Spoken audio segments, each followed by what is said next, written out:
Hello नमस्कार।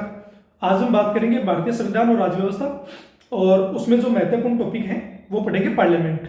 जो भाग संविधान के भाग 5 में और जो उसका अध्याय सेकंड है उसको लेके पढ़ेंगे, क्योंकि आर्टिकल 79 तक हम लोगों ने कंप्लीट किया। आज आर्टिकल 78 तक कंप्लीट किया, 79, 80 और 81। लेकिन ये 2 वीडियो में होगा। लेकिन हम लोग क्या करेंगे, सबसे पहले जो 79 है और 80 है इसको कंप्लीट करेंगे। ठीक है, हम लोग आगे बढ़ते हैं। जैसा कि आगे बढ़ने से पहले हमारी जो एकेडमी है एक ऑनलाइन प्लेटफॉर्म है और यहाँ जो ऑनलाइन टेस्ट सीरीज है वो प्रोवाइड होती है। यहाँ आप कोई भी कॉम्पिटिटिव एग्जाम देखो, सभी एग्जाम के लिए यहाँ पर जो टेस्ट सीरीज है वो अवेलेबल है। इसके अलावा कंपटीशन के लिए और कंपटीशन के अलावा अगर एंट्रेंस का एग्जाम है उनके लिए भी यहाँ पर टेस्ट सीरीज अवेलेबल है। हम लोग आगे बात करते हैं। हम पढ़ रहे थे, अगर आपको कोई भी दिक्कत हो इस मामले में तो आप हमारे इस नंबर पर कॉन्टेक्ट कर सकते हैं, कॉल कर सकते हैं यदि आवश्यक हो तो ही। हम पढ़ रहे हैं भारतीय संविधान, और भारतीय संविधान को हम लोग शुरुआत से पढ़ते आ रहे हैं। इसका हिस्टोरिकल बैकग्राउंड से 79 तक हम लोग पढ़ लिए, 78 तक पढ़ लिए। हम लोग पढ़ेंगे आज जो पार्लियामेंट है उसको, सबसे महत्वपूर्ण है। और जनरल स्टडीज में जो पॉलिटी में पढ़ते हैं तो सबसे महत्वपूर्ण टॉपिक माना जाता है ये, क्योंकि यहाँ से यूपीएससी का जो या फिर स्टेट पीसीएस का है वो यहाँ से क्वेश्चन डायरेक्ट इनडायरेक्ट कैसे भी बनता है, लेकिन बनता है। ठीक है, ये न्यू पार्लियामेंट है, ये ओल्ड पार्लियामेंट का जो चित्र है वो है। ठीक, हम लोग पढ़ते हैं पार्लियामेंट। एक बार इन आर्टिकल को पढ़ लेते हैं और साथ में समझते भी जाएंगे। ठीक है, फिर जो कंटेंट है उसको भी देखेंगे। पार्लियामेंट, ठीक है, पार्लियामेंट आर्टिकल 79 में है कि संसद का संविधान। तो हम लोग जैसे वर्ल्ड हिस्ट्री के अंदर पढ़ेंगे जो पार्लियामेंट की व्यवस्था है वैसे तो, लेकिन मैं एक बार थोड़ा सा ब्रीफ में आपको समझा देता हूँ ताकि बेस है वो स्ट्रॉन्ग हो जाए। ठीक है, क्योंकि चीज़ों को समझेंगे तभी चीज़ें आगे बढ़ेगी और तभी चीज़ें हमको समझ में आएगी। ठीक है, पार्लियामेंट की बात करते हैं। ये जो कॉन्सेप्ट है ये लिया हुआ है हमने ब्रिटेन से, लेकिन जो ये शब्द है ये आया फ्रांस से। ठीक है, अब हम लोग बात करते हैं कि जो संसदीय व्यवस्था है यहाँ पर जो भारत के अंदर अपनाई गई है, तो यहाँ पर क्या हुआ कि पार्लियामेंट जो है इसके 2 सदन की व्यवस्था है, एक लोकसभा एक राज्यसभा। निचला सदन बोला जाता है लोकसभा को और जो ऊपरी सदन है वो बोला जाता है राज्यसभा को। इनके लिए योग्यता का भी आधार रखा गया। जो लोकसभा है उसके लिए निर्वाचन का आधार रखा गया कि कोई भी व्यक्ति जो भारत का नागरिक है वो 25 साल जिसकी उम्र हो चुकी है कम से कम, वो क्या कर सकता है, लोकसभा के लिए चुनाव लड़ सकता है। दूसरा राज्यसभा के लिए, तो राज्यसभा का जो चुनाव है वो डायरेक्ट ना होके इनडायरेक्ट तरीके से है, अप्रत्यक्ष रूप से।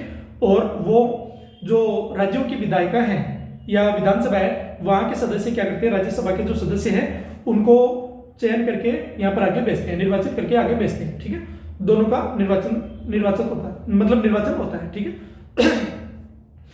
तो जो लोकसभा है इसके लिए बात करते हैं एक बार थोड़ा सा। लोकसभा के अंदर जो सदस्य हैं हम इसकी डिटेल से बात करेंगे और राज्यसभा की भी डिटेल से बात करेंगे। हम सबसे पहले पार्लियामेंट का कॉन्सेप्ट समझते हैं। हम समझते हैं कि भारत में जो सरकार है इसके 3 कार्य हैं। पहला, इसके 3 जो भाग है कौन कौन से, पहला है विधायिका, फिर है कार्यपालिका, एक है न्यायपालिका। तो हम जो विधायिका है जो काम करती है विधान बनाने का, मतलब कानून बनाने का, उसको लागू करने का काम करती है कार्यपालिका।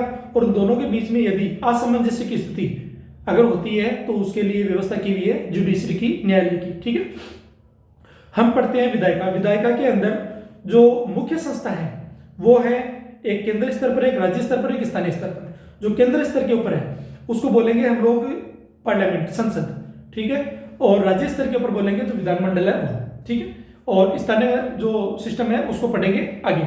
लेकिन पहले पढ़ते हैं पार्लियामेंट। पार्लियामेंट जो संस्था है ये हमारी जो व्यवस्था है ये ली हुई है ब्रिटेन से, लेकिन जो ये पार्लियामेंट शब्द है ये है फ्रांस का। ठीक है, और जो पार्लियामेंट है संसद, इसके 2 सदन है, एक ऊपरी सदन एक निचला सदन। जो ऊपरी सदन है उसको बोलते हैं राज्यसभा, निचला सदन उसको बोलते हैं लोकसभा। और अगर अंग की बात करते हैं तो राष्ट्रपति है वो इनका अंग होता है, समझ रहे हैं, लेकिन वो इन दोनों में से किसी का सदस्य नहीं होता। जो संसद है इसका जो पहले निचले सदन है इसकी बात करेंगे हम लोग। तो निचले सदन के अंदर क्या व्यवस्था की हुई है कि इसके जो सदस्य हैं वो निर्वाचित होंगे। कुल संख्या कितनी रखी गई है संविधान में हम लोग इसमें पढ़ेंगे। वैसे 550 थी, फिर बाद में जो भारत में एक क्षेत्र है ऊपरी तौर पे, तो जो जम्मू कश्मीर है वो, तो पीओके के अंडरटेकिंग होने के बाद में वो जो स्थान है वो उसको रखा गया और उसके आधार पर जो 4-5 सीटें हैं वो वहां पर रखी गई, जिसके लिए फिर 545 सदस्य यहाँ पर जो सीटें हैं उनके लिए रखी गई।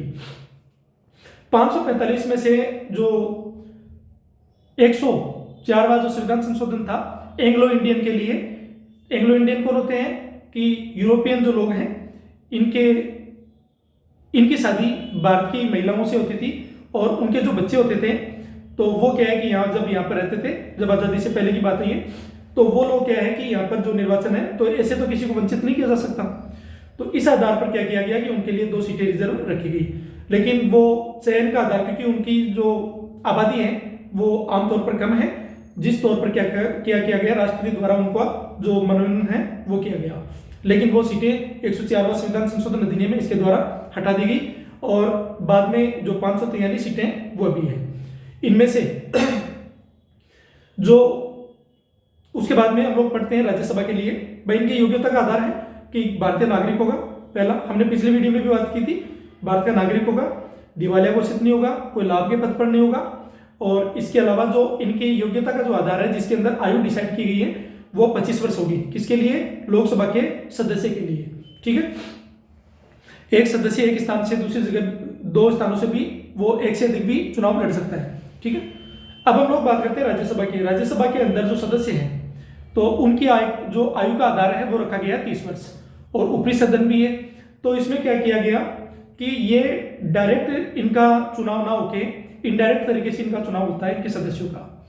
कुल जो सदस्य है वो उनके आधार पर हम लोग देखते हैं 245 है और 245 के अंदर जो 12 सदस्य हैं उनका जो मनोनयन है, जो मनोनीत होता है उनका, वो राष्ट्रपति करते हैं। और राष्ट्रपति इनके लिए कुछ क्षेत्र हैं, जैसे कला का क्षेत्र है, कला के अंदर जैसे आप सचिन तेंदुलकर का एग्जाम्पल देखते हैं तो वो खेल से संबंधित है, तो वो क्या है इसमें विज्ञान के आधार पर है, सामाजिक कार्यों में है, तो ऐसे कई आधार हैं वो रखे गए। हम इसको डिटेल से पढ़ेंगे। इसके अलावा आप देखते हैं कि इसमें जो सदस्य इनका निर्वाचन कैसे होता है, तो जो राज्यों के अंदर जो विधायिका हैं या जो विधायक होते हैं राज्यों के, वो क्या करते हैं कि इनका चयन करते हैं, फिर ये आगे आते हैं। कार्यकाल की बात करते हैं तो लोकसभा है, इनका कार्यकाल 5 वर्ष का होता है और इसको भंग किया जा सकता है और डायरेक्ट जनता द्वारा क्या होती है, चयनित होती है। ये समय से पहले भी भंग हो सकती है। लेकिन आप देखते हैं कि जो राज्यसभा है इसके जो सदस्य हैं इनका जो कार्यकाल है वो 6 वर्ष के लिए रखा गया है और राज्यसभा एक स्थायी सदन है और इनके जो सदस्य हैं इनका कार्यकाल 3 पार्ट में किया गया, 1/3 के आधार पर। ठीक है, तो जैसे इनका कार्यकाल होता है तो 2-2 वर्ष के अंतराल पर क्या किया जाता है, इनका जो कार्यकाल वो संपूर्ण होता है। ठीक है, और वैसे इनका जो कार्यकाल होता है वो 6 वर्ष की अवधि के लिए होता है और ये कभी भी खत्म होने वाला सदन नहीं है। इनके लिए कई सारे प्रावधान है, जैसे राज्यसभा है इनकी शक्ति जो विशेष रूप से है तो अखिल भारतीय अगर मान लेते हैं कि प्रशासनिक सेवा है इसके गठन में इनकी भागीदारी होती है, इसको विशेष शक्ति होती है। ऐसे ही अगर धन विधेयक की बात करते हैं तो वो जो लोकसभा है उसको विशेष शक्ति होती है। तो धन विधेयक के मामले में राज्यसभा को शक्ति नहीं होती और अखिल भारतीय जो सेवाएं हैं इनके लिए जो लोकसभा की शक्तियां हैं वो कम रहती है। या तो इन दोनों के कई सारे आधार शक्तियां हैं, हम लोग इसमें डिटेल से पढ़ेंगे। इसके अलावा अगर राष्ट्रपति का निर्वाचन होता है या उनका जो महाभियोग होता है, इन सभी में दोनों की भागीदारी होती है। साधारण विधेयक के अंदर इनकी भागीदारी होती है। ऐसे कई प्रावधान है, हम लोग इसमें डिटेल से पढ़ेंगे। तो सबसे पहले हमने संसद के बारे में थोड़ा सा जानकारी ली और पार्लियामेंट की बात करते हैं तो जो इसका एक कॉन्सेप्ट में थोड़ा सा बता देता हूँ। वैसे तो मॉडर्न हिस्ट्री का है, जब हम लोग इसका मेघना घाटा पढ़ते हैं और मेघना घाटा के पीछे जो कहानी थी 1215 के, तो मैंने वो बताया पिछले वीडियो के अंदर, स्टार्ट में मैंने बता दिया था। लेकिन पढ़ लेते हैं कि वहाँ का जो राजा था, एक बार थोड़ा ब्रीफ में समझ लेते हैं, क्योंकि वहाँ का राजा था तानाशाही हो गया था और दूसरे के मामलों में हस्तक्षेप करने लग गया। इससे क्या हो गया, युद्ध की वजह से जो वहाँ पर जो धन की है वो काफ़ी सारी कमी हो गई। लेकिन जो राजा था और उसको सलाह देने के लिए एक मंत्रिपरिषद होती थी, लेकिन वो तो एक ही पार्ट था कि राजा को वो जो सलाह देती थी, तो वो तो क्या थी कि एक निर्वाचन का आधार था या फिर मनोनयन का आधार था। राजा और जो मंत्रिपरिषद वो डिसाइड करते थे। लेकिन वहाँ पर जो संस्था है, ये जो संस्था चल रही थी, इस संस्था का आधार कैसे बना, तो आप देखते हैं कि जो राजा है वो दूसरे मामलों में हस्तक्षेप करता है अपने पड़ोसी मुल्कों में और इन्हीं क्षेत्रों की वजह से उसका जो आर्थिक धन है उसकी काफ़ी सारी कमी हो जाती है। तो उस आर्थिक संकट की वजह से बाद में क्या होता है कि राजा की स्थिति दयनीय हो जाती है। तो उसको सरकार चलाने में मुश्किल होता है। तो वहाँ पर एक जो मेजोरिटी वर्ग होता है, कौन सा वर्ग, जो मर्चेंट वाला होता है, जो व्यापारिक वर्ग होता है, तो वो क्या करते हैं कि उनको कहते हैं कि जो हमारे अधिकार हैं और हमारी जो व्यवस्था है, आप अगर सुनेंगे तो हम लोग क्या करेंगे, आपको दलबल से परिपूर्ण कर देंगे। मतलब राजा का जो संकट था आर्थिक, उसको दूर करने में उनकी भागीदारी थी। और उनकी भागीदारी में तो राजा ने उनको गिफ्ट के रूप में क्या किया, यहाँ पर एक जो सभा थी इनमें यहाँ पर शामिल करने की बात कही कि एक सभा जो आज देखते हैं जैसे लॉर्ड ऑफ हाउस था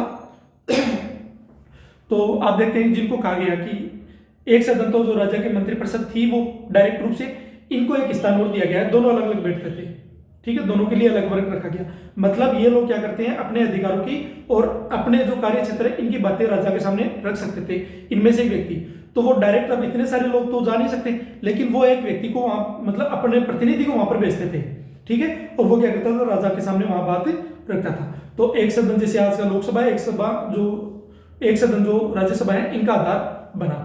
जब आप देखते हैं कि वहां पर संकट का समय हुआ, ऐसा जो राजा है वो हफ्ते से बाहरी क्षेत्रों में कर रहा है, तो यहाँ पर संकट की व्यवस्था में क्या हुआ कि जो वहाँ की सेना है, पार्लियामेंट की जो वहाँ की जो सेना है, वहाँ पर जो पैसा देना होता है, उनका वेतन देना होता है, उनके खर्चे हैं, तो वो सारे टाइम पर दे नहीं पा रहे हैं। इस वजह से सेना जो है वो वहाँ पर विद्रोह करती है। किसका करती है? उन राजा का, ठीक है।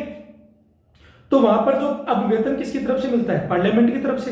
तो पार्लियामेंट ने राजा को इस बात के लिए कहा, जो सदन था उन्होंने कहा कि अगर आप ऐसा करेंगे तो फिर आपके लिए सही नहीं होगा क्योंकि जनता के जो हित हैं उनकी पूर्ति हो नहीं रही है, आप तानाशाही होते जा रहे हैं, तो फिर इनका वेतन वगैरह कहाँ से मिलेगा? तो ये लोग विद्रोह करेंगे। तो इस एवज में, क्योंकि उन लोगों से जो जवाब था वो मांगते थे, तो जो फंड करने वाले लोग हैं वो तो वहां बैठे हैं, और पार्लियामेंट जिनको कहते हैं, आज जो संसद है जिनको कह रहे हैं, तो उन संस्था उस व्यवस्था को कहा गया। तो उन्होंने कहा कि भाई, तो यहां से क्या होता है कि वो लोग जो व्यापारिक वर्ग था उन्होंने अपने लोगों को वहां बैठाया, तो वो बोलेंगे तो सही।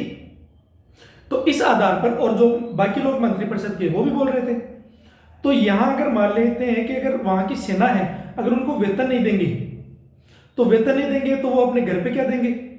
क्योंकि घर का जो खर्च होता है उसके लिए घर पे वेतन नहीं पहुंच रहा है, तो उनके जो कामकाज की जो गतिविधियां हैं वो उसमें रुकावट आ रही है। तो उन्होंने उनसे कहा, और बाद में सेना ने क्या किया इस चीज के लिए, तो पार्लियामेंट ने उस चीज के लिए कहा कि आपको जो वेतन है वो समय से नहीं मिल रहा है, यदि आप हमारे सपोर्ट में रहो, अगर आप हमारे लिए कार्य करो, तो हम लोग क्या करेंगे, जो वेतन है आपका और आपकी जो खाना पूर्ति है जितनी भी, वो हम लोग पूरी करेंगे। क्यों? क्योंकि जितना वेतन जो टैक्स आता था वो पार्लियामेंट में आता था, वहीं तो आता था, जो एक निधि थी उसमें आता था, वो पार्लियामेंट के हाथ में था, और वहीं से जो गतिविधियां हैं वो शुरुआत होती है इस चीज की। तो सेना ने क्या किया, पार्लियामेंट के लिए काम करना स्टार्ट किया। अब जो राजा है वो तानाशाह व्यवस्था में जो है वो अपनी आदत से विमुख नहीं हो रहा है, तो उसने कहा, तो जो पार्लियामेंट है उसको कहा उसने कि अगर आपने ऐसा किया, आप अगर मेरा कोऑपरेट नहीं करोगे तो इस बात का ध्यान रखना कि मैं तुम्हें यहां से हटा दूंगा या फिर तुम्हारे खिलाफ कार्रवाई करूंगा। तो उन्होंने किसको कहा? राजा के अपोजिट में, जो राजा के परिप्रेक्ष्य में कौन खड़ा होता था? जो सेना है, तो मिलिट्री को कहा, तो मिलिट्री ने काम करने के लिए मना कर दिया। कारण, क्योंकि उनको वेतन और भत्ता और जितनी भी जो व्यवस्था है वो कौन देने के लिए उसने एग्री किया? वो पार्लियामेंट ने। और इसी आधार पर बाद में पार्लियामेंट ने आदेश दिया इस चीज के लिए कि राजा है तो उसकी गर्दन वहां काट दी। और राजा की व्यवस्था, जो राजा की व्यवस्था तो चलती रही, लेकिन जो वहां पर एक जो मोनार्की सिस्टम था, जो राजा का जो तानाशाही व्यवस्था था, उसको वहां से खत्म कर दिया गया। बाकी राजा का सिस्टम तो चल रहा है, क्योंकि उस राजा की जगह दूसरों को बैठाया जा रहा है, व्यवस्था तो वही चल रही है, ठीक है। लेकिन वहां पर क्या हुआ कि जो व्यवस्था है राज्य की वो आ गई पार्लियामेंट के हाथ में। तो एक सदन जो बना वो लोकसभा और वो एक राज्यसभा, ठीक है। इस आधार पर आज का है, ठीक है। अब आपके परिप्रेक्ष्य में बैठ गया कि जो पार्लियामेंट है उसकी व्यवस्था कैसे आई। उसके बाद में जो व्यवस्था आगे चलती आई, हम लोग जो वर्ल्ड हिस्ट्री है उसको पढ़ेंगे, तब इसकी बात करेंगे। अब हम लोग बात करते हैं आगे। तो मैंने ये बता दिया पार्लियामेंट का, कि पार्लियामेंट कैसे स्टेबल हुई, और वही जो निरंतर गतिविधियों से चलती हुई आज जो व्यवस्था है वही चल रही है। लेकिन उसके आधार, क्योंकि भारत जो औपनिवेशिक व्यवस्था में था तो उसके कई सारे पैरामीटर यहाँ पर पहले से तय थे, तो दूसरी व्यवस्था अडॉप्ट करने से है कि जिस जीवन शैली के अंदर हम लोग जी रहे हैं उसी को लागू कर दी, उसमें सुधार करके क्या कर दिया जाए, लागू कर दिया जाए। अब हम लोग पढ़ते हैं आगे, ये आगे पार्लियामेंट का। पार्लियामेंट आर्टिकल 79 में क्या लिखा हुआ है, संसद का संविधान, जिसके बारे में हमने पढ़ लिया। फिर आर्टिकल 80 में क्या लिखा हुआ है, राज्य परिषद की संरचना, मतलब राज्यसभा की बात की गई है। तो आगे पढ़ते हैं लोकसभा की संरचना, ठीक है। 81 में, 82 में प्रत्येक जनगणना के बावजूद पुनर्समायोजन, ठीक है, जो 2026 की बात हुई है, हम लोग पढ़ेंगे आगे। इससे पहले जो 1971 है वहां तक की बात हुई थी। क्यों? क्योंकि जो संसद की, जो पार्लियामेंट की जो सीटें हैं वो एक लिमिट में थी और जनगणना के आधार पर वो सीटें उतनी रहती हैं। फिर जो मेंबर ऑफ पार्लियामेंट अगर चयन करके आएंगे तो उनके बैठने की जो व्यवस्था है वो नहीं हो पाएगी, और इसी आधार पर 2026 का अभी आधार रखा गया है। आगे क्या होता है तो अपडेट हम आपको बता देंगे। आर्टिकल 84 संसद के सदस्य के लिए योग्यता, वैसे हमने चर्चा की है लेकिन और बात करेंगे। और 85 संसद के सत्र, सत्रावसान और विघटन। संसद के 3 सत्र चलते हैं, एक बजट सत्र होता है, एक मानसून सत्र होता है, एक शीतकालीन सत्र होता है। जो पहला होता है फरवरी, मार्च, अप्रैल और मई, ये 4 महीने चलता है। जो पहला जो बजट सत्र है ये, और सबसे बड़ा भी होता है। जो तीसरा सत्र शीतकालीन, वो नवंबर दिसंबर चलता है, वो सबसे लास्ट में रहता है, और बीच का जो सत्र है वो। इसके अलावा 3 सत्र चलते हैं, लेकिन 2 सत्रों की पूर्ति करना कंपल्सरी, मैंडेटरी है, जरूरी है। 3 नहीं हो तो 2 तो जरूरी है, क्योंकि कोरोना काल के अंदर एक जो सत्र था उसको स्किप किया गया था, ठीक है। वैसे ऐसा कर सकते हैं, लेकिन 2 की जरूरी है, दोनों के बीच में 6 महीने का गैप नहीं होना चाहिए, ठीक है। आगे पढ़ते हैं इसमें। अब पढ़ते हैं भाग 5, इस यहां से आर्टिकल 79, ठीक है। संसद का संविधान क्या कहता है ये, कि संघ के लिए एक संसद होगी, ठीक है। संघ मतलब केंद्र, जिसमें राष्ट्रपति और 2 सदन होंगे, ठीक है। 2 सदन हो गए, लोकसभा, राज्यसभा, और राष्ट्रपति इसका भाग हो गए, जिसमें क्रमशः है राज्य परिषद मतलब राज्यसभा और लोकसभा के नाम से जाना जाएगा। फिर बाद में आर्टिकल 79 में क्या लिखा हुआ है, भारतीय संसद स्थापना करता है, और इसमें क्या कहा गया है कि राष्ट्रपति और 2 सदन, राज्यसभा और लोकसभा, जिसको जनता का सदन कहा जाता है, ठीक है।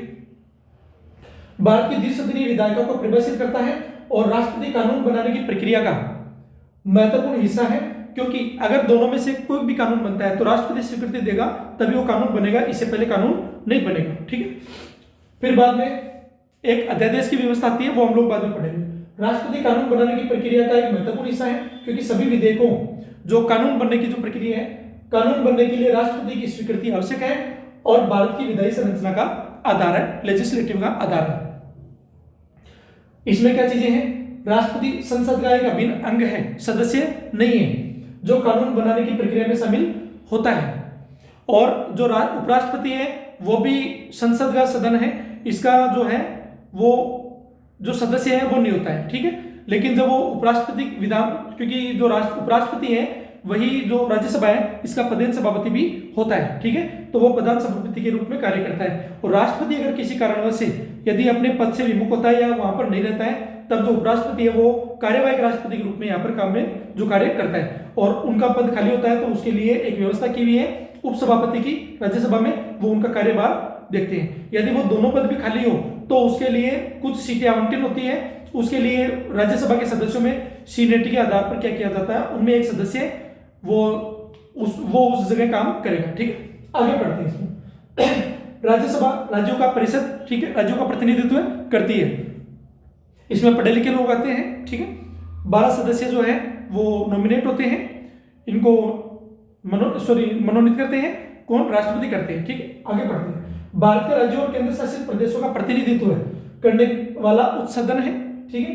लोकसभा जनता का सदन इसको बोला जाता है, क्योंकि जनता डायरेक्ट इनको जो वोट देकर क्या करती है, जो सांसद के रूप में चुनती है। मेंबर ऑफ पार्लियामेंट इनको कहा जाता है, ठीक है। इनको मेंबर ऑफ पार्लियामेंट जो लोकसभा के हैं, ठीक है।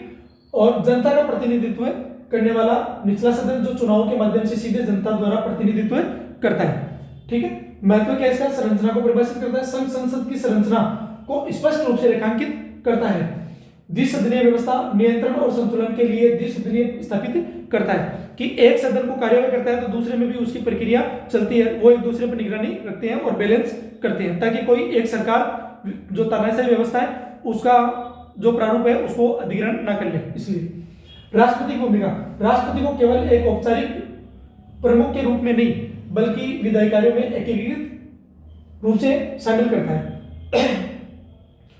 आर्टिकल 80, ठीक है। हम लोग पढ़ते हैं राज्य परिषद की संरचना, राज्यसभा की बात करते हैं। राज्य परिषद में निम्नलिखित सदस्य होंगे, कौन होंगे? 12 सदस्य जिन्हें अध्यक्ष जो राष्ट्रपति है वो मनोनयन करते हैं। राज्य और केंद्र शासित प्रदेशों के 238 से अधिक प्रतिनिधि नहीं होंगे, ठीक है।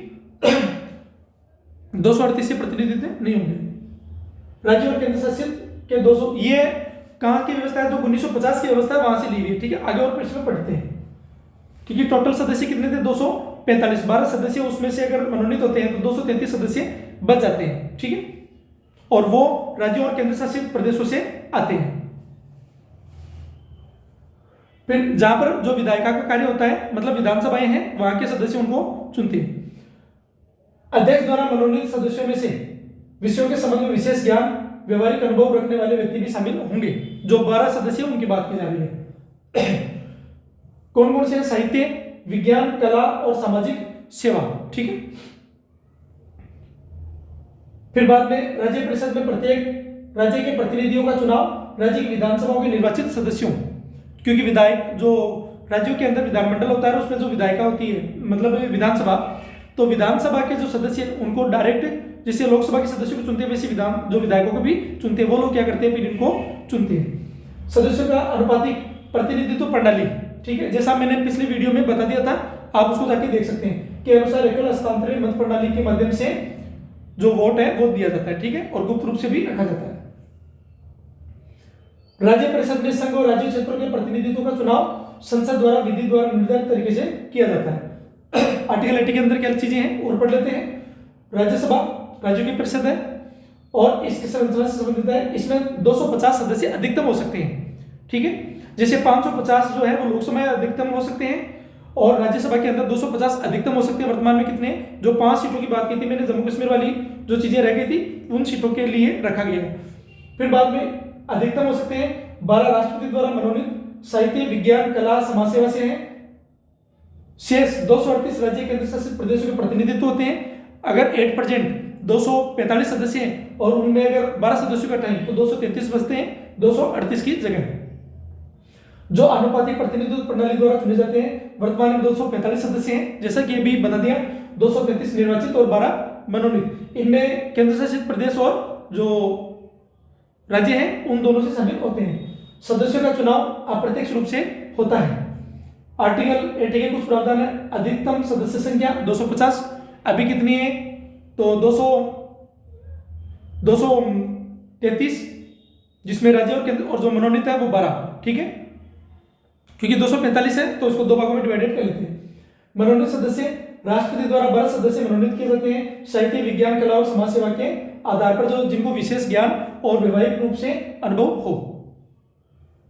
निर्वाचित सदस्य 238 सदस्य राज्य और केंद्र शासित प्रदेशों दिल्ली, पुडुचेरी और अब कौन आ गए उसमें? जम्मू कश्मीर भी शामिल है। इनका चुनाव राज्य विधानसभाओं के निर्वाचित सदस्यों का अनुपातिक प्रतिनिधित्व प्रणाली सिंगल ट्रांसफरेबल वोट के माध्यम से। ये चीज प्रणाली क्या होती है मैंने पिछले वीडियो में बताया, उसमें जाके पढ़ लेना। सीटों का आवंटन राज्य और केंद्र शासित प्रदेशों के लिए सीटों का आवंटन संविधान की 4वीं अनुसूची के अनुसार होता है। इसमें विशेषताएं क्या था? ये एक स्थायी सदन होता है। राज्यसभा को भंग नहीं किया जा सकता, जैसे हमने बात कर ली। 1/3 सदस्य हर 2 साल सेवानिवृत्त होते हैं। टोटल कार्यकाल कितना होता है? 6 वर्ष का। और राज्यसभा स्थायी सदन है, इसको कभी भंग नहीं किया जा सकता। लोकसभा को भंग किया जा सकता है। यदि मान लो कि धन विधेयक पारित नहीं हो तो सरकार गिर सकती है, या फिर जो लोकसभा के सदस्य हैं और जो मंत्रिपरिषद है यदि वो 50% या उसमें जो बहुमत है उसके आधार पर अगर उसको मानने से मना कर दे किसी विधेयक पे तो वो भी सरकार गिर सकती है, ठीक है। 23 सदस्य 2 साल से निवृत्त होते हैं, उनकी जगह नए सदस्य आते हैं। इनका चुनाव चलता रहता है। सदस्य अधिकतम 250, वर्तमान में 200। फिर बाद में जो 5 सदस्यों की बात की 238 केंद्र शासित प्रदेशों और 12 राष्ट्रपति द्वारा मनोनीत होते हैं, ठीक है। कार्यकाल प्रत्येक सदस्य का कार्यकाल 6 वर्ष का होता है। अध्यक्षता भारतीय उपराष्ट्रपति राज्यसभा के प्रदेश सभापति होते हैं और उनके अनुपस्थिति में उपसभापति अध्यक्षता करते हैं, जैसा कि मैंने आपको बता दिया पहले। प्रतिनिधित्व है, यह राज्यों और केंद्र शासित प्रदेशों के हितों का प्रतिनिधित्व करते हैं। गठन इसकी पहली बैठक 13 मई 1952। इसका मतलब इससे पहले जो थी व्यवस्था उसमें केवल एक सदन की व्यवस्था चलती थी पार्लियामेंट के अंदर, ठीक है। इसका मतलब है कि पहला संविधान संशोधन हुआ था वो केवल एक सभा से हुआ था। को हुई थी 23 अगस्त 1954 को काउंसिलिंग ऑफ स्टेट्स का नाम बदलकर इसको क्या किया गया, राज्यसभा कर दिया गया। ठीक है, इस बात का ध्यान रखना भाई, इस डेटा का। ठीक है, राज्यसभा ऑफिशियल जो वेबसाइट है वहां से लिए हैं। राज्यसभा राज्यसभा की परिषद यानी वही चीजें जो हमने बता रही की है वही चीजें इसमें है। ठीक है, इसके अलावा कुछ चीजें एक्स्ट्रा नहीं है। वर्तमान की बात करते हैं तो श्री सीपी राधाकृष्णन माननीय जो सभापति हैं और श्री हरवंश राय उपसभापति। डेटा आगे पीछे हो सकता है, ये तो चीजें चेंज होती रहती है, तो इस बात का ध्यान रखें। अब इसमें कौन कौन से जो राज्यसभा में सदस्य हैं, कौन सी पार्टी से हैं, वो सारी थोड़ा सा दिया हुआ है, थोड़ा सा पढ़ लेते हैं स्टैटिस्टिक्स के, बाद में आप फास्ट देख लेंगे।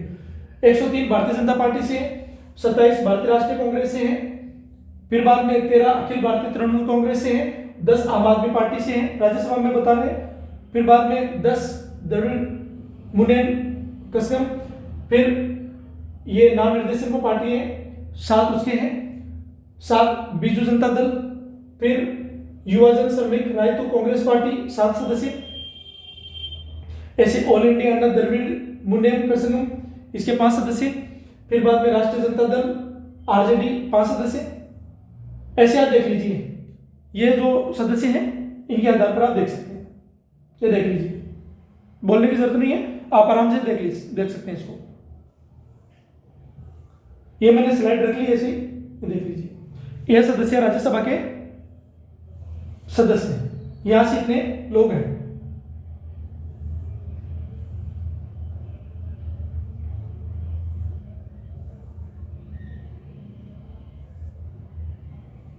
देख सकते हैं आप,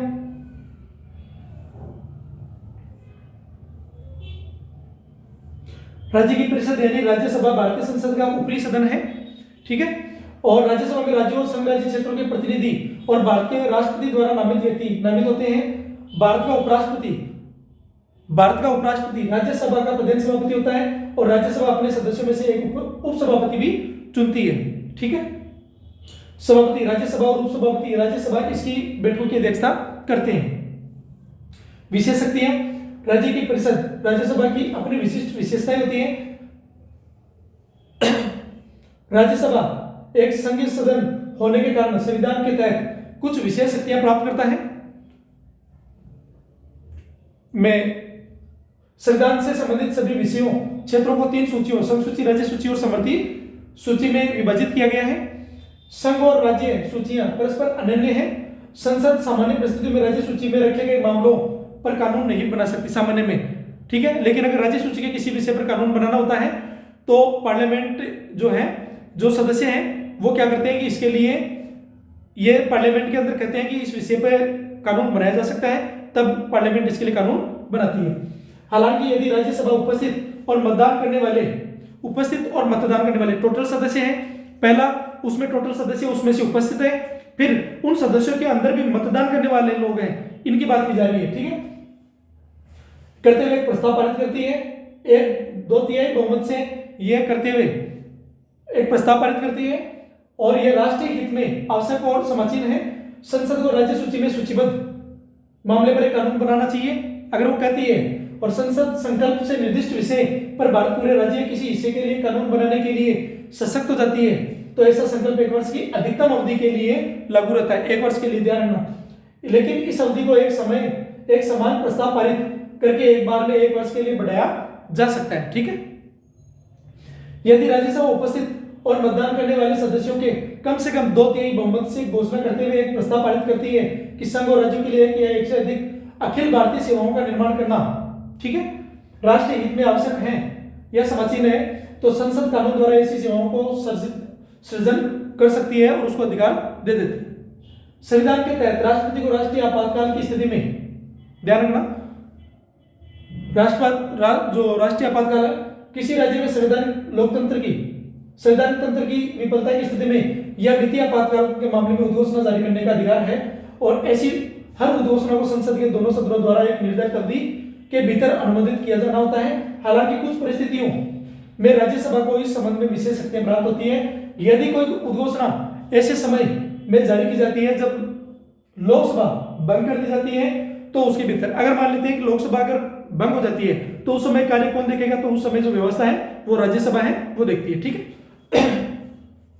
उद्घोषणा प्रभावी रहती है यदि इसे अनुमोदित करने वाला प्रस्ताव राज्यसभा द्वारा निर्दिष्ट अवधि के भीतर पारित किया जाता है और संविधान में अनुच्छेद 352, 356 और 360 के तहत होता है। वित्तीय मामलों में क्या योगदान है इनका? धन विधेयक केवल लोकसभा में पेश किया जा सकता है और उस सदन द्वारा पारित होने के बाद राज्यसभा को उसकी सहमति या सिफारिश के लिए प्रेषित किया जाता है, तो वो 14 दिन तक क्या कर सकती है, उसको होल्ड करके रख सकती है। यदि वो कोई इसके ऊपर कुछ कार्यवाही ना भी करे या मत दे या न दे, उसकी डिटेल न दे, तो भी ये पारित माना जाता है। लेकिन अगर मान लो कि वो उसको क्या कर सकती है, वो उसके ऊपर कुछ नया चीजें ऐड नहीं कर सकती। ऐसे विधेयक के संबंध में राज्यसभा की शक्ति सीमित होती है। राज्यसभा को ऐसा विधेयक प्राप्त होने के 14 दिन की अवधि के भीतर, ध्यान रखना भाई डेट को, भीतर लोकसभा को वापस करना होता है। यदि 14 दिनों की उक्त अवधि दी हुई अवधि है उसके भीतर लोकसभा को वापस नहीं किया जाता है तो विधेयक को दोनों सदनों द्वारा दी हुई अवधि के समाप्ति पर उस समय पारित माना जाता है जिस रूप में लोकसभा द्वारा पारित किया गया था।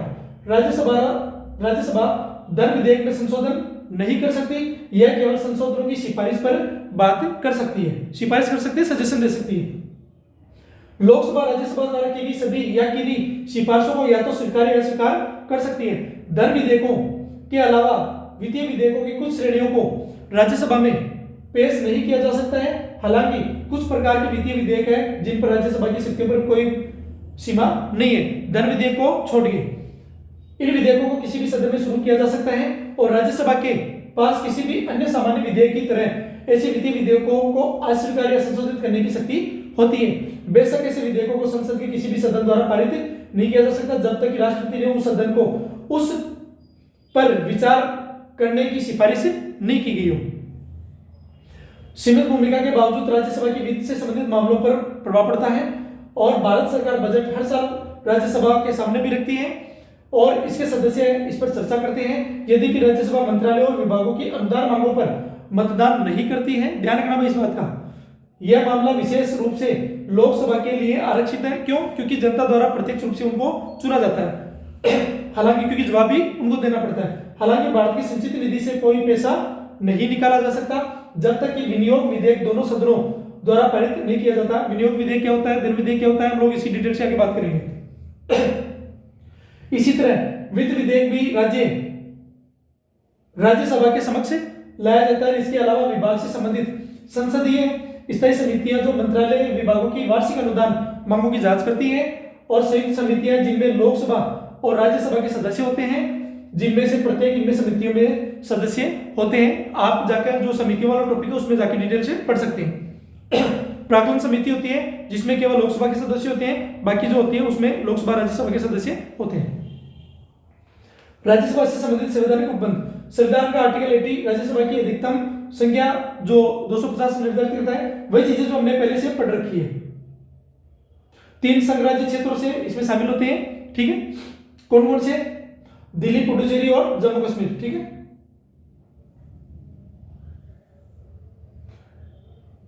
जो स्थान है उनका आवंटन की बात की जाती है। संविधान की चौथी अनुसूची, हमने शेड्यूल्स पढ़ी है, उनको जाके पिछले वीडियो में आप जाके पढ़ सकते हैं।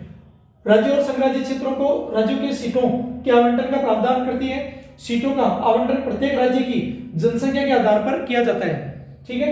राज्यों के पुनर्गठन और नए राज्यों के गठन के परिणाम स्वरूप राज्यों और संघराज्य क्षेत्रों को आवंटित राज्यसभा में निर्वाचित सीटों की संख्या 1952 से समय समय पर परिवर्तित होता रहता है, क्योंकि पहली बार ये 1952 में आई।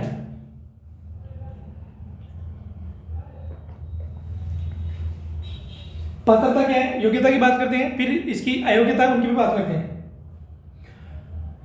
योग्यता की बात करते हैं तो संविधान का आर्टिकल 84 संविधान की सदस्यता के लिए योग्यता निर्धारित करता है, ठीक है। राज्यसभा के सदस्य के लिए अर्हता प्राप्त करने वाले व्यक्ति के पास निम्नलिखित योग्यता होनी चाहिए। पहले तो भारत की नागरिकता होनी चाहिए, ठीक है। 30 वर्ष की आयु पूर्ण होना चाहिए, दिवालिया घोषित नहीं होना चाहिए और कोई लाभ के पद में नहीं हो, मतलब सरकारी जॉब में नहीं हो। वही चीजें जो हमने बता रखी है वही चीजें हैं।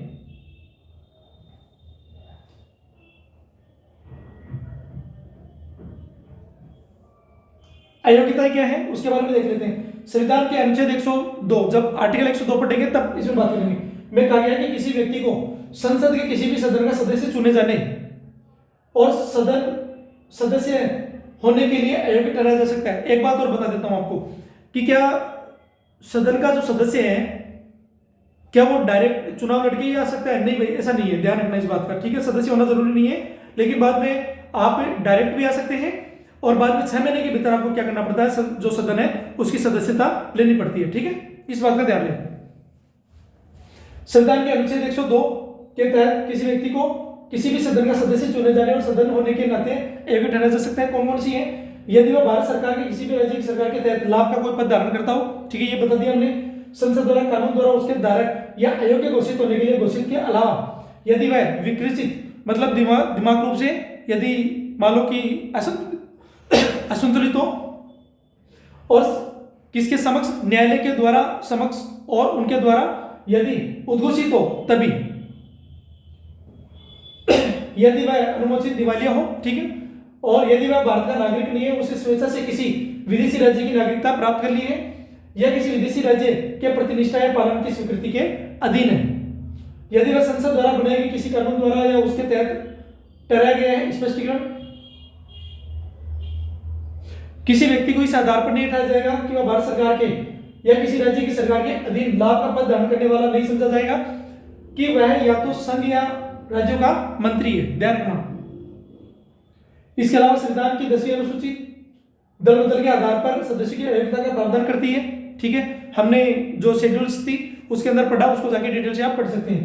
अनुसूची के प्रावधान के अनुसार एक सदस्य को सदस्य के रूप में अयोग्य घोषित किया जा सकता है यदि उसने स्वेच्छा से या राजनीतिक दल की सदस्यता ली है, यदि वह उस राजनीतिक दल द्वारा जारी किए गए सब किसी निर्देश के विपरीत सदन में मतदान करता है, मतदान से दूर रहता है, जब तक कि 15 दिनों के भीतर, डेट ध्यान रखना भाई, टाइम ध्यान रखना, 15 दिनों के भीतर राजनीतिक दल द्वारा इस तरह के मतदान या बहिष्कार को वहां पे नहीं किया जाता।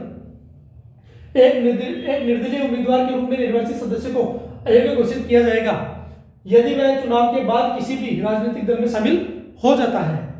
हालांकि राष्ट्रपति द्वारा सदन के नामित सदस्य को राजनीतिक दल में शामिल होने की अनुमति दी जाती है यदि वह सदन में सीट लेने के पहले 6 महीनों के भीतर ऐसा करता है। इस बात का भी ध्यान रखना। एक सदस्य को इस कारण से अयोग्य नहीं ठहराया जाएगा यदि वह राज्यसभा के उपसभापति चुने जाने के बाद स्वेच्छा से अपने राजनीतिक दल की सदस्यता छोड़ देता है।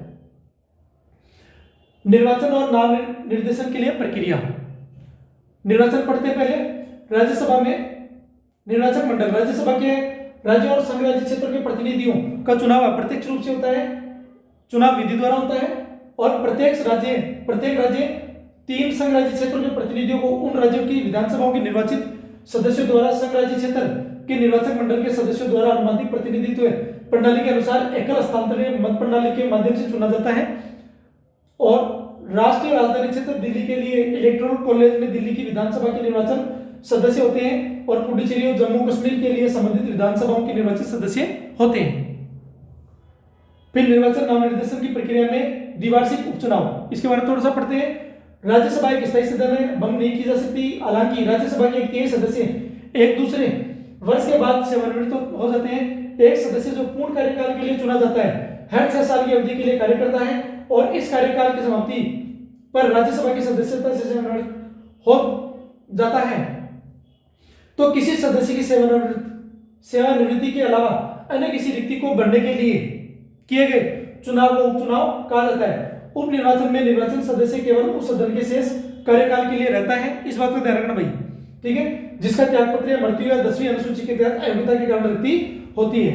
दोनों सभाओं के बीच क्या संबंध है, थोड़ा सा बात करते हैं।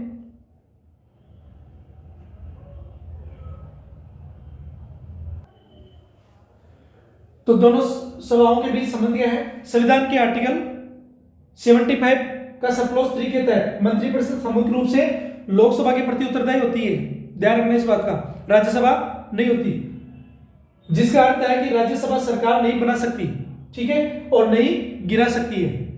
हालांकि यह सरकार पर नियंत्रण रख सकती है और यह कार्य काफी प्रमुख होता है, खासकर जब सरकार को राज्यसभा में बहुमत प्राप्त नहीं होता है।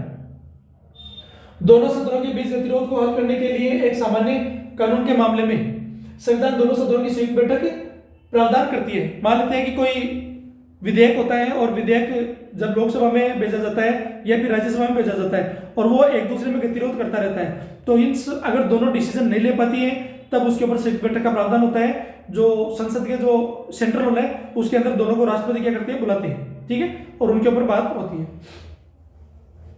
वास्तव में अतीत में 3 बार ऐसे अवसर आए हैं, इस बात का ध्यान रखना भाई, 3 बार ऐसे अवसर आए हैं जब संसद के दोनों सदनों के बीच मतभेदों को सुलझाने के लिए संयुक्त बैठक हुई है। संयुक्त बैठक के मुद्दों का निर्णय दोनों सदनों के उपस्थित और मतदान करने वाले सदस्यों की कुल संख्या के बहुमत से लिया जाता है। संयुक्त बैठक लोकसभा अध्यक्ष की अध्यक्षता में संसद भवन के केंद्रीय कक्ष में सेंट्रल हॉल में आयोजित की जाती है। हालांकि धन विधेयक के मामले में दोनों सदनों की संयुक्त बैठक का प्रावधान नहीं है, कोई प्रावधान नहीं है, क्योंकि लोकसभा को वित्तीय मामलों में राज्यसभा पर स्पष्ट रूप से प्रमुखता प्राप्त है, मतलब अधिक शक्ति प्राप्त है। जहां तक संविधान संशोधन विधेयक का संबंध है, संविधान में यह प्रावधान किया गया है कि ऐसे विधेयक को दोनों सदनों द्वारा संविधान के अनुच्छेद आर्टिकल 368 के तहत निर्धारित विशिष्ट बहुमत से पारित किया जाना है। इसलिए संविधान संशोधन विधेयक के संबंध में दोनों सदनों के बीच गतिरोध को दूर करने का कोई प्रावधान नहीं है। मंत्रिपरिषद सदस्य जो मंत्री हैं संसद के किसी भी सदन से संबंधित हो सकते हैं। संविधान इन संबंध में दोनों सदनों के बीच कोई भेद नहीं करता है। मंत्रियों को किसी भी सदन की कार्यवाही में बोलने और भाग लेने का अधिकार है, लेकिन वे केवल उसी सदन में मतदान करने के अधिकार होते हैं। मतलब यह है कि यदि मान लेते हैं कि जैसे क्योंकि जब मंत्रिपरिषद की बात की जा रही है तो लोकसभा के प्रति उत्तरदायी होता है।